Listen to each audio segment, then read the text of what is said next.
Hey guys, welcome back to Satisfactory Schematics and Blueprints episode 10, where today we're going to talk all about copper sheeting. Now, I seriously considered not doing copper sheeting today because it's so easy, right? All you need is a smelter and a constructor,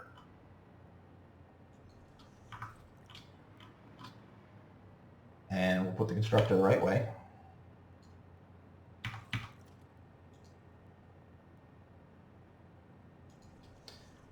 Hook the two of them up, and that's it. You're done. You've got copper ingots coming out of here, and you've got copper ingots going into here, and you've got copper sheets coming out. But there's a problem. You're putting 30 copper ore per minute in here, and you're getting 30 copper ingots coming out the other side. You're only taking 20 copper ingots in the side and getting 10 copper sheets out. Now, as I've said before, that doesn't hurt anything. If you don't need the 30 copper ingots that the smelter is putting out, it just won't use them. It'll just shut down, and you're going to get 20 copper ingots. 20 copper ingots per minute used, and you're going to get 10 copper sheets per minute coming out of that constructor. But that's not using it as efficiently as it could be used. If we do a little quick math, 30 copper ingots in are out to 20 copper ingots in, the way to balance that is 60 copper ingots, right? 60 copper ingots produced, 60 copper ingots used, and now we're using everything efficiently. In order to do that, we're going to need 2 smelters,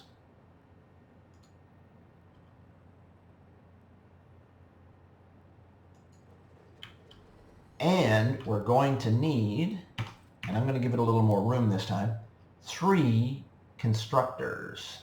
I'm going to do it right there. Now, here's where you've got a choice. The generally accepted, let me put all 3 constructors down there. The generally accepted school of thought for merging and splitting is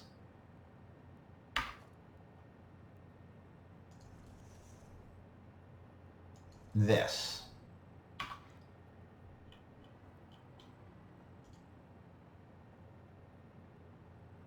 Oh, and I put it in backwards. And I probably put that in wrong too. All right, let's just forget I did that.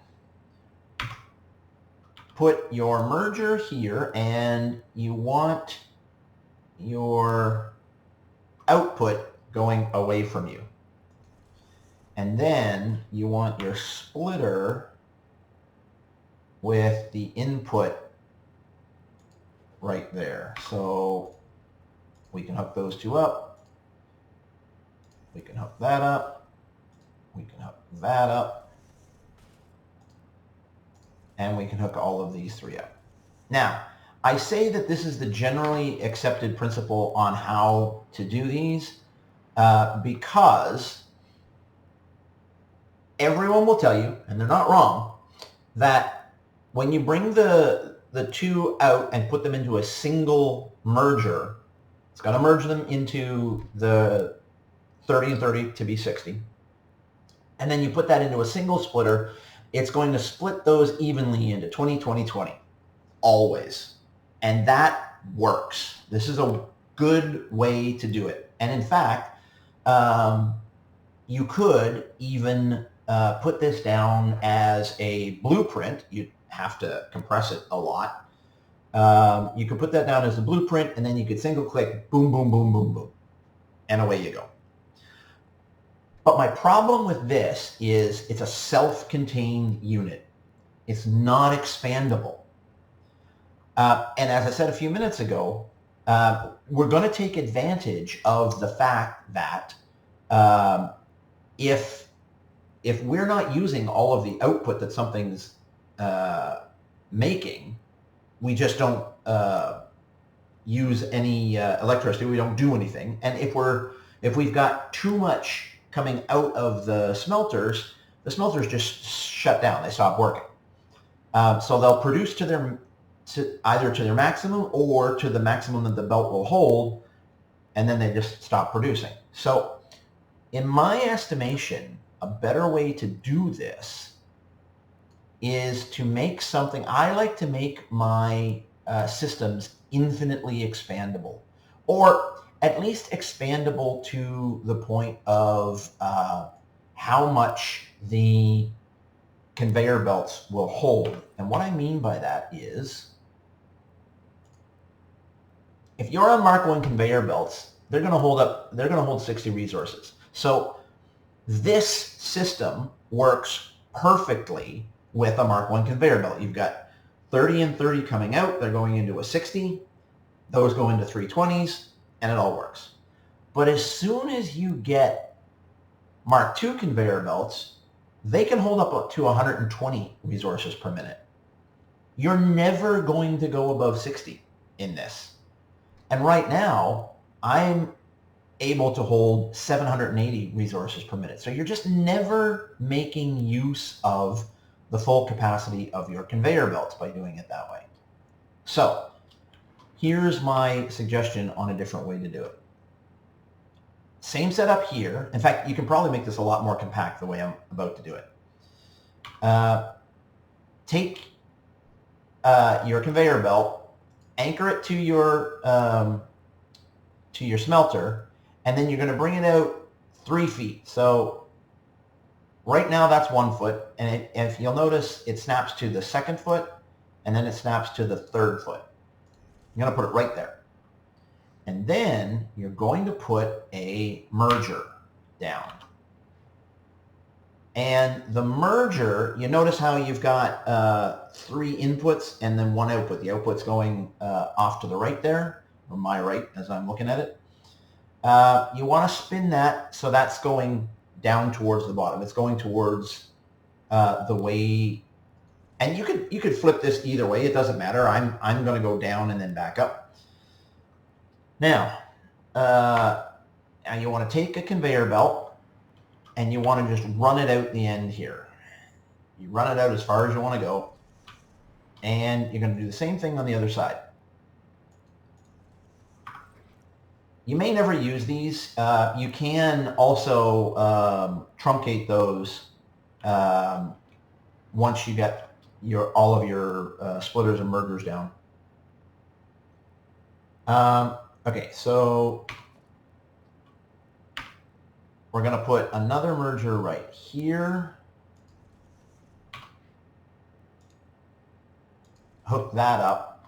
And now we can put as many smelters as we want on this line up to 780 resources per minute, because that's what the line will hold. And they'll all collect up here. So then the next thing I'm going to do is we'll go to there, and I'm going to run this one also long. I've probably given that a little bit more room than I need to give it, but that's okay. Now we're going to put our splitters down, and like I said, you can, in fact, I'll probably do that too. I'm going to pull these in just to make it a little bit more compact.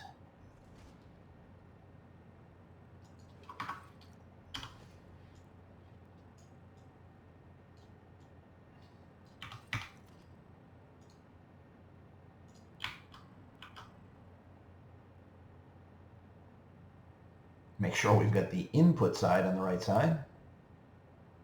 Let's put that right there. That should be good.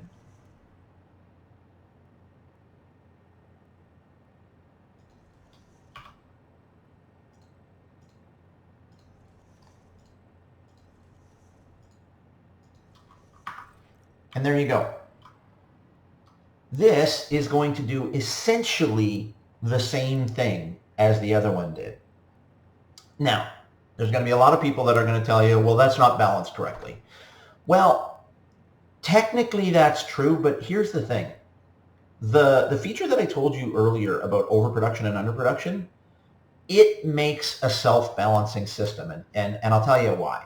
So on the input side, to be honest, it doesn't matter at all. You're going to get 30 coming out of this one, and 30 is going to go in there, and then you're going to get another 30 coming out of this one, and then that line, that U line off to the right-hand side as I'm looking at it, I hope you can see the same thing, that's going to get 60 per minute on it, which is exactly the same as we had on our middle line before. So this part of it, it doesn't make any difference whatsoever. Now what's going to happen, however, when you get up to the first splitter, it's going to split it half and a half because there's only 2 lines coming off of it. You remember before it split it into 20, 20, 20? Well, this time it's going to split it into 30, 30. And then there's only 30 coming in here, so it's going to split it into 15, 15. And because I've left this one long, it's going to split that into 7.5 and 7.5. And you're going to sit there and say, well, then that's not going to work. Well, here's the thing. You're absolutely right. It's not going to be balanced for about the first 3.5 minutes, because here's what's going to happen. You're going to be putting 30 resources per minute into this constructor. But we've already established we only need 20 resources per minute. So we are overproducing for that one. So what that's going to do is it's going to build up a full stack inside the constructor, and then it's going to back up out that conveyor belt to that splitter. As soon as that happens, we stop feeding that one. The entire 60 per minute now shunt down to the next constructor. Now, we're still using 20 per minute there, so the extra 10 per minute is really what's going to start overflowing there. All right. So instead of now 30 and 30, what we've got is 40 and 20. So we've got 40 coming into here, and what's going to happen is 20 is going to go off into there, 20 is going to go off into there. It's going to split into 10 and 10, but that's a very short run. So it's going to build up very quickly on that, and the entire 20 is going to go into that one. Or you could even just take that off. It's still available to you if you want to expand in the future, but the very moment that first one fills up, this gets 40, which splits that into 20, 20, and now all of a sudden, all 3 of them are getting the same number of resources again, and it's all the correct number of resources. But now, if I want to add 2 more smelters down here and 3 more constructors up there, I can. I've now future-proofed my factory. So that is what I'm going to suggest that you guys do.